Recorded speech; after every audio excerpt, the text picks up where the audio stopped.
झारखंड लोकतांत्रिक क्रांतिकारी मोर्चा के केंद्रीय अध्यक्ष और गिरिडीह से सांसद प्रत्याशी जयराम महतो पुलिस के समक्ष सरेंडर करने वाले हैं। उनके करीबियों और सूत्रों का दावा है कि जयराम अपने प्रस्तावकों के साथ 7 मई को सुबह 11 बजे गिरिडीह के निर्वाचन पदाधिकारी के पास जाएंगे और वहीं पुलिस के सामने सरेंडर करेंगे। लेकिन उसके पहले 4 मई को उन्होंने कोर्ट का दरवाजा खटखटाया है और अपने लिए बेल की मांग की है। जी हां, जयराम महतो के वकील रांची सिविल कोर्ट में जयराम के लिए एंटीसिपेटरी बेल के लिए याचिका दायर की। इस पर 6 मई को सुनवाई होनी है। इसके 2 अर्थ निकलते हैं।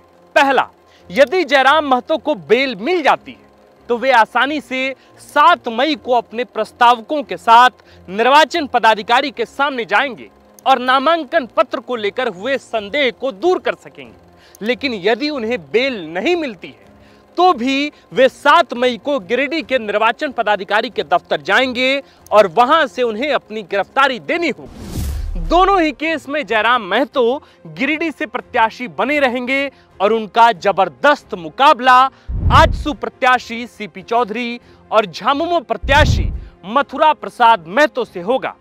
इसको ऐसे भी समझ सकते हैं कि गिरिडीह सीट से कथित तौर पर जिस जेएलकेएम नेता पूजा महतो ने नामांकन पत्र खरीदा था, उन्होंने अभी तक उसे भरकर जमा नहीं किया है, यानी नामांकन दाखिल नहीं किया है, जबकि नामांकन की अंतिम तिथि 6 मई को है। अभी तक ऐसी कोई बात सामने भी नहीं आ रही है कि पूजा महतो आगे राजनीति में आएंगी। साफ तौर पर अगर कहें तो जयराम महतो 7 मई को सरेंडर करने की तैयारी कर रहे हैं। वैसे भी यही उनके लिए सबसे सही विकल्प है। इसका मतलब इस बात की पूरी संभावना है कि 1 मई के पहले जो गिरिडीह सीट पर स्थितियां बनी थी, 7 मई तक वही स्थितियां फिर हो जाएंगी। लेकिन इस 1 और 7 मई के बीच जो कुछ हुआ है उसका बहुत ही व्यापक असर 25 मई के चुनाव पर पड़ने वाला है। जयराम महतो के साथ हुए विवाद का सकारात्मक और नकारात्मक दोनों तरह के प्रभाव रहने वाले हैं, लेकिन यह इस बात पर निर्भर करता है कि जयराम कितने दिनों तक जेल में रहते हैं। तो बदले हुए हालात में क्या कहता है गिरिडीह का समीकरण और जयराम महतो के चुनाव में बने रहने से किस पार्टी का होगा सबसे बड़ा नुकसान और जयराम महतो के समर्थक किस पर लगा रहे हैं इस गिरफ्तारी का बड़ा आरोप, इन सभी विषयों पर विश्लेषण करने के लिए आए हैं हम। विश्लेषण जो है सबसे सटीक और विस्तृत। तो चलिए शुरू करते हैं गिरिडीह लोकसभा सीट पर सियासी घमासान का पोस्टमार्टम। नमस्कार, जोहार, मेरा नाम है आकाश आनंद और आप देखना शुरू कर चुके हैं राज्य में इस वक्त राजनीतिक विश्लेषण का सबसे बड़ा अड्डा, जिसका नाम है सियासी कहानियां।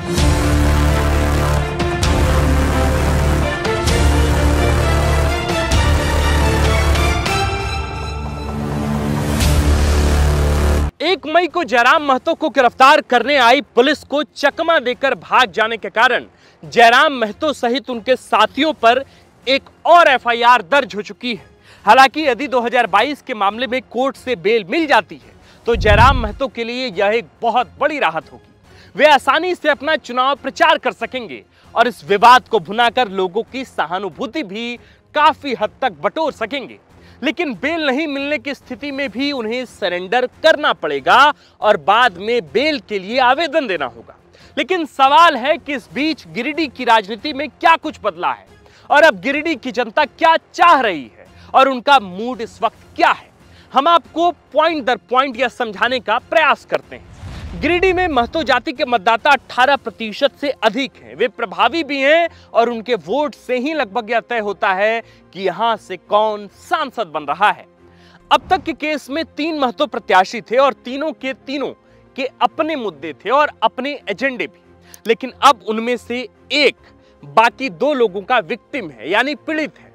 ये मैं नहीं कह रहा, ऐसा जयराम महतो के समर्थक जताने और बताने का प्रयास कर रहे हैं। इससे होगा यह कि लोगों में जयराम महतो के प्रति सहानुभूति आएगी और जो लोग अब तक जयराम महतो को वोट नहीं भी देने के मूड में थे, उनमें से कई लोग उन्हें वोट देना चाहेंगे। क्योंकि भारत में भावनाएं बिकती हैं और भावुक होकर ही वोट दिया जाता है। क्योंकि इस बार के विवाद के कारण जयराम महतो की खूब चर्चा रही, वे खुद ब खुद लाखों लोगों तक पहुंच बना सके हैं। अब उन्हें सिर्फ अपने नैरेटिव को सेट करने की जरूरत है। एक अच्छे वक्ता चूंकि जयराम महतो पहले से ही हैं, तो काफी आसानी से वे अपनी बातें लोगों तक पहुंचा सकेंगे और उनकी बात का होगा असर ये कि लोग उनके नैरेटिव से जुड़कर उनके पक्ष में मतदान करने को लेकर विचार भी करेंगे। इसका सबसे बड़ा असर जयराम महतो के कार्यकर्ताओं पर भी पड़ेगा और वे अधिक ऊर्जा के साथ चुनावी मैदान में उपस्थित होंगे। ऐसा इसलिए कि बेल मिलने के बाद उनमें एक सेंस ऑफ विक्ट्री आएगी। उन्हें लगेगा कि हमने एक बड़ी लड़ाई जीती है, एक और लड़ाई जीतनी अभी बाकी है। कार्यकर्ताओं का यह कॉन्फिडेंस चुनावी गेम बदलने में अहम कड़ी साबित हो सकता है। दोस्तों, यह भी हो सकता है कि लंबे समय तक चुनाव प्रचार नहीं कर पाने की स्थिति में पार्टी का जनसंपर्क बाधित हो, क्योंकि जयराम महतो की पार्टी के सिर्फ और सिर्फ एक ही चेहरा है, वो है खुद जयराम महतो।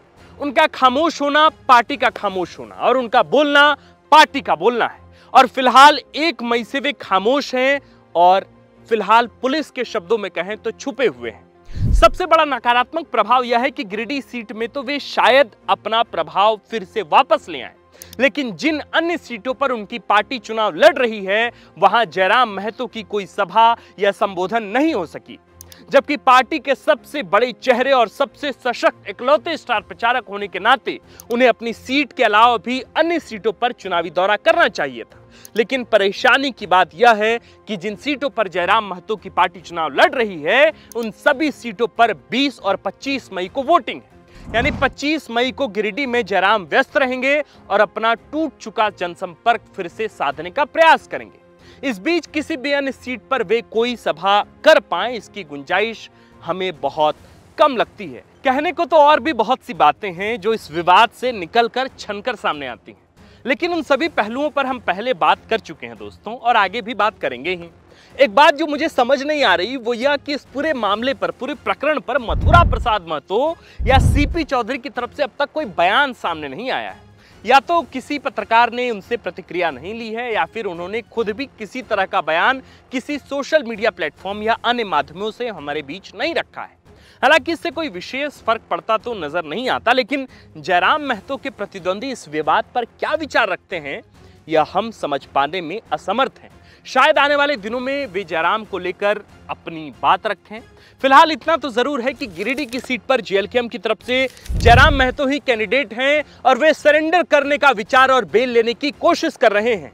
हम आज अपनी यह बात यही खत्म कर रहे हैं। इस मामले पर जो भी नया अपडेट आएगा हम अगली वीडियोस में इस पर बातचीत खुलकर करेंगे और तमाम अपडेट्स आपके समक्ष जरूर रखेंगे। लेकिन इसके साथ साथ आप जानते हैं द फोर्थ पिलर के तमाम दर्शकों, गिरिडीह झारखंड की 14 लोकसभा सीटों में इकलौती सीट है जिस पर सबसे ज्यादा बार चर्चा हो रही है, सबसे ज्यादा बात हो रही है। गिरिडीह सीट में जितने भी प्रत्याशी अलग अलग खेमे से आए हों, चाहे सीपी चौधरी हों, चाहे मथुरा प्रसाद महतो हों या फिर जयराम महतो ही क्यों ना हो, उन सब पर लगभग उतनी ही बातें हो रही हैं जितनी बातें होनी चाहिए थी एक हॉट सीट में। तो मुझे उम्मीद है द फोर्थ पिलर के तमाम दर्शकों की यह वीडियो आपको पसंद आया होगा। अगर बेल मिलता है तो स्थिति क्या रहेगी, अगर बेल जयराम महतो को नहीं मिलता है तो उस बदली हुई परिस्थिति में मामला कहां अटकेगा, इन सब पर द फोर्थ पिलर के इस नए नवेले सेगमेंट सियासी कहानियां में हमने बात रखी है। मुझे उम्मीद है कि आप तमाम दर्शकों को यह बातचीत बहुत पसंद आई होगी। अगर आपको यह कंटेंट हमारा पसंद आया तो आप अन्य लोगों तक इसे शेयर जरूर करें।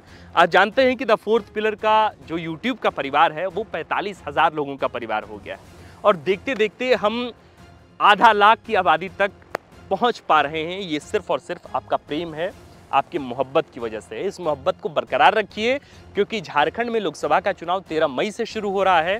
13 मई से तो हम ग्राउंड पर रहेंगे ही, लेकिन पिछले 1.5 महीने से हम ग्राउंड पर ही हैं।